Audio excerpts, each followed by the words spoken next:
दोस्तों, स्वागत है आपका हमारे YouTube चैनल ऑनलाइन पढ़ाई में। पिछले लेक्चर में हमने पढ़ा था ब्लड रिलेशन, रक्त संबंध, जिसका पार्ट 1 था। उसमें हमने देखा था बेसिक थ्योरी, उसके कंसेप्ट क्या हैं जिससे क्वेश्चंस को आसानी से सॉल्व किया जा सके। उसमें हमने देखा था रक्त संबंध में जनरली 3 तरह के क्वेश्चंस एग्जाम में पूछे जाते हैं। पहला होता है पजल टाइप, दूसरा होता है इंडिकेटिंग टू या इशारे वाले सवाल, तीसरा होता है कोडेड टाइप। पहले पजल टाइप में मैंने आपको बताया था पहले लेक्चर में कि जिसमें कई सारे रिलेशन हमको दिए रहते हैं, जैसे ए का बी से रिलेशन, बी का सी से रिलेशन, सी का डी से रिलेशन और ए और डी का रिलेशन उसमें पूछ लिया जाता है। और उस पर हमने 2 क्वेश्चन भी पिछले वीडियो में किए थे। पिछले वीडियो यदि आपने नहीं देखा है तो उसका लिंक आपको डिस्क्रिप्शन में मिल जाएगा। इस लेक्चर में हम देखेंगे इंडिकेटिंग टू, इशारे वाले सवाल, और ये बहुत ही इम्पोर्टेंट सवाल होते हैं क्योंकि ये क्वेश्चन कंफ्यूजिंग टाइप के क्वेश्चंस एग्जाम में पूछे जाते हैं। इशारे वाले क्वेश्चन का मतलब कई बार एग्जाम में पूछा जाता है कि इस तस्वीर को देखते हुए ए कहता है, इस तस्वीर को देखते हुए या छाया चित्र को देखते हुए या उस आदमी की तरफ इशारे करते हुए, जब भी इस प्रकार के शब्दों का यूज किए जाए तो वो है इंडिकेटिंग टाइप क्वेश्चंस। और तीसरे होते हैं कोडेड टाइप।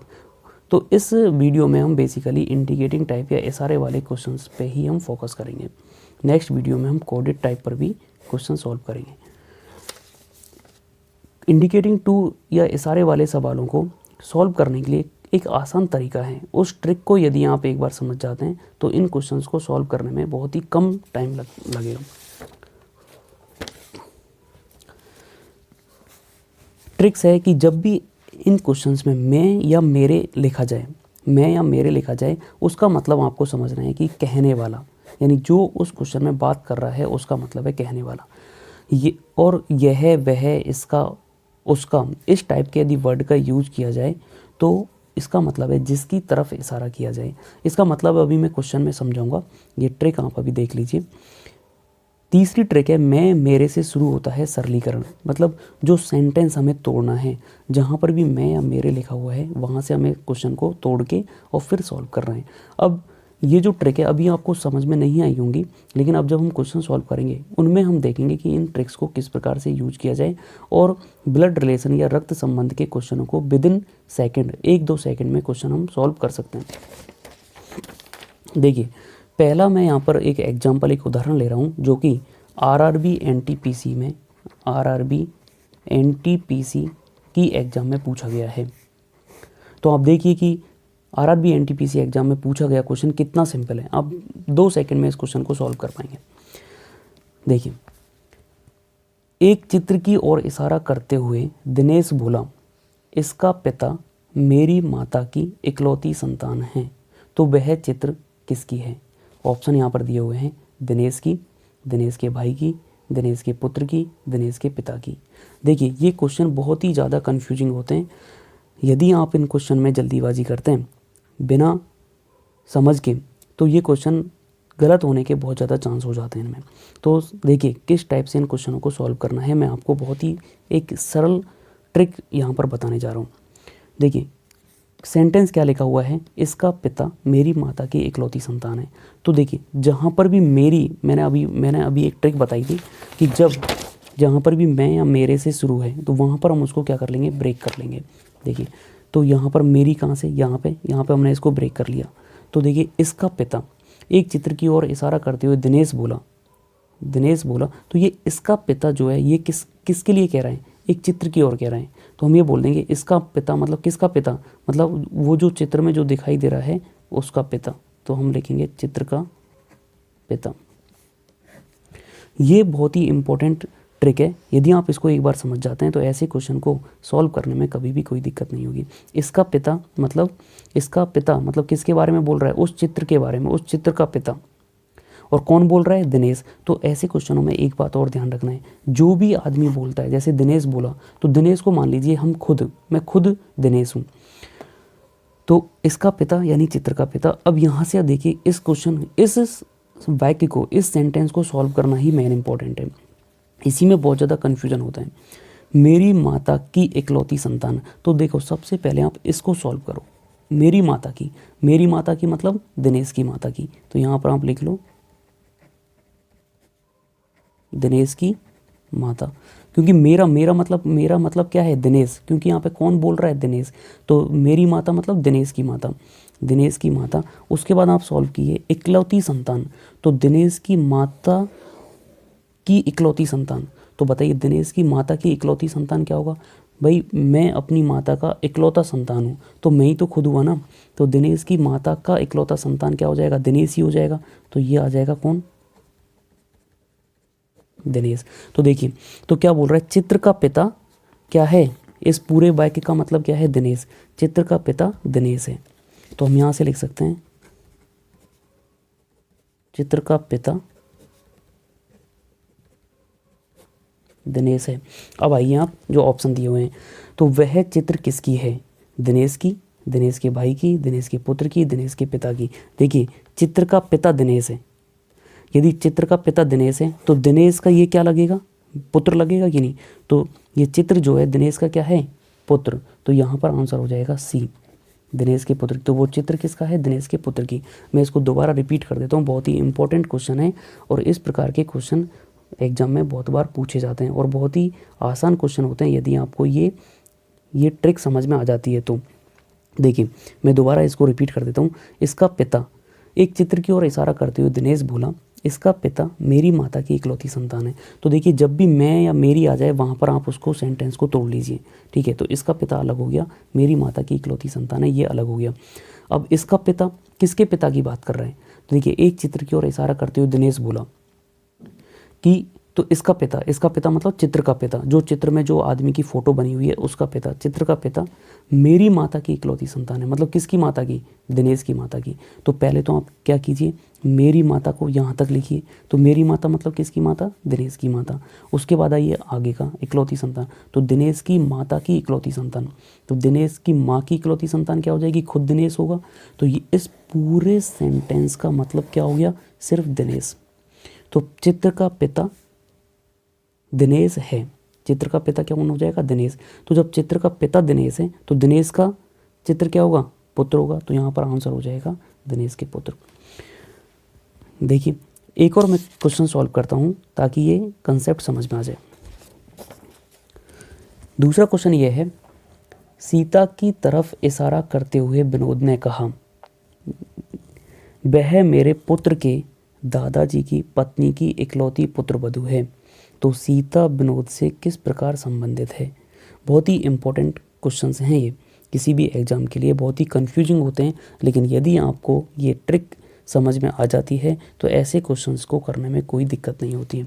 देखिए तो मैंने क्या क्या बोला था कि जब भी ऐसा कोई भी सेंटेंस दिया गया है, मैं या मेरे जहाँ पर स्टार्ट होता है वहाँ से उस क्वेश्चन को ब्रेक कर लो। तो देखो मेरे यहाँ पे दे रखा है, इसको मैंने ब्रेक कर लिया।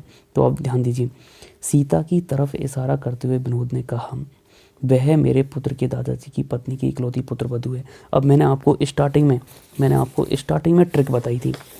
ट्रिक क्या है कि मैं या मेरे जब बोला जाए उसका मतलब है कहने वाला, और यह है वह है इसका उसका, मतलब जिसकी तरफ इशारा किया जाए। तो आप देखिए ये बोल रहा है वह मेरे पुत्र के, तो वह का मतलब क्या है, यहाँ पर सीता की तरफ इशारा करते हो। बताओ किसकी तरफ इशारा किया गया है, सीता की तरफ। तो वह कौन हो जाएगा, सीता, ठीक है।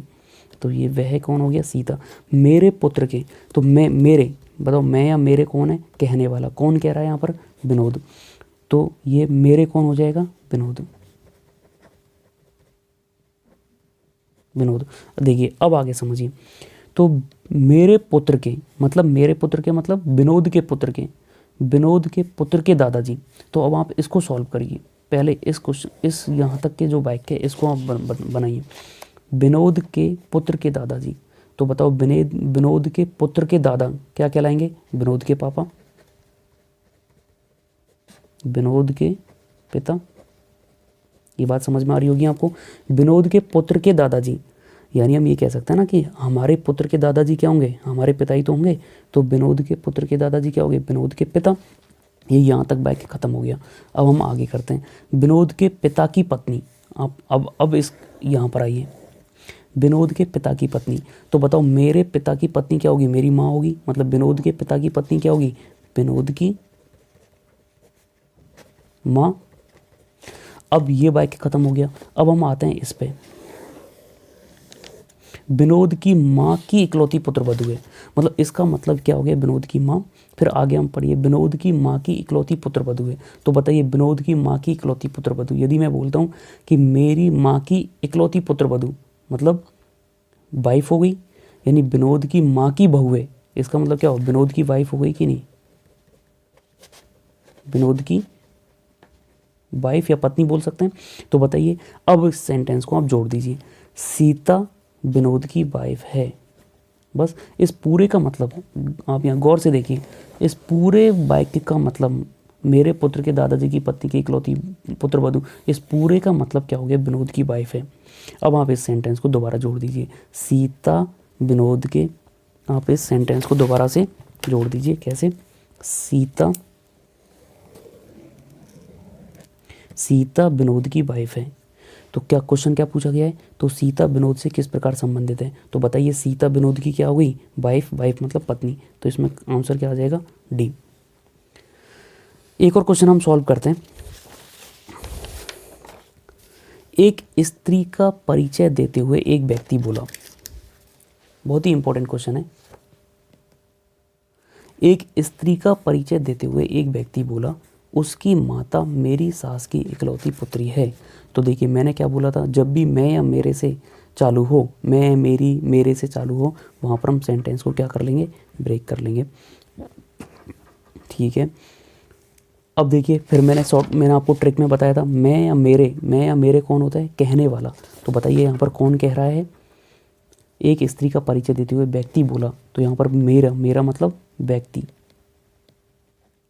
व्यक्ति, और उसकी माता, तो मैंने बोला यह है, वह है, इसका, उसका, ये कौन होते हैं, जिसकी तरफ इशारा किया जाए। बताओ किसकी तरफ इशारा किया जा रहा है, एक स्त्री का परिचय देते हुए, परिचय देना या इशारा करना एक ही बात है।